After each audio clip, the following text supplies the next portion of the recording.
Siglupad ang buyog nak. Nag-unsa ka anak? Nagsiglupad ang buyog nak. Upo, nagsiglupad ang buyog. Tanang buyog na naghimo man nagbay ang buyog di anak ko na ra. Naambay bubuyog mga palangga o malaki na po. Bright kang bubuyog nak. Upo. Imong kita na ang bayis buyog o ang buyog nilupad man to nak.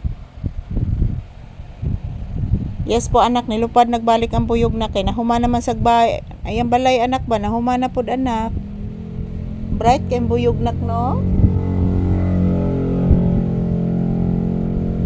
Ang buyog ba bright kaayo. Opo. Bless sa mama, obay ka ka-bless ka ganina. Taga santo, kaloyan ka sa Diyos. Anak na buyog nak, nilupad nak. Lanak. Na naglagot ng buyog na to na kayo. Ta mo gawas pa nak. No. Ay! Ano kang naana siya diri? Wa man ka na mo hilabti. Yan po guys, yung bubuyog lumapit sa amin ni Papi. Yan. Tingnan niyo po si Papi nakatingin sa bubuyog. Yan. Nakalabas na po yung bubuyog guys. Kanina lumapit po dito yung bubuyog.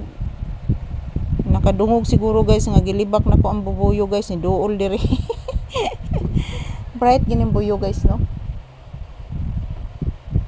Ni duol ang buyog na to no. Manlabok siguro unta tunak. Upo. Abi nimo anak mahadlok ko anang buyog na kasakit kay na mamaak na.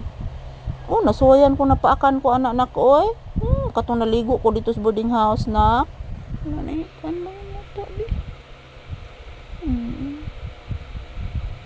Katong naligo ko to sa boarding house na. Kipa ako sa buyog na. Una, labhagid akong ko anak. Lakoto ni nako. Nilabhag akong abaga na ko. Gipaak sa buyog na. So, yag katugo na sa dambata ako. Tog na ka? Kaon sa oy? Ano yan natog? Kaon sa daan? Mamahaw tadaan. Mamahaw tadaan. Una kaon kay abi nimo anak kung matug ka nga way kaon anak, di pwede nak iguto man sad si mama nak.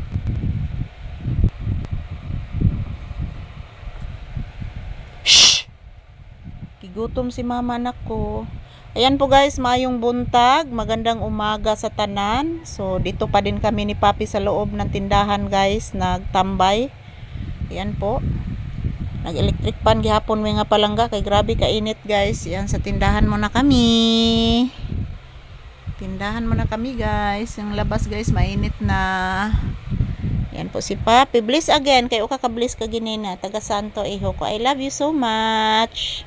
I love you. Napakabait ni Papi guys. So ayan. Ito na naman ako guys. Wala pa namang customer. So trabaho muna kami ni Papi. So kanina mayroon po kaming isang customer. So ngayon wala na po.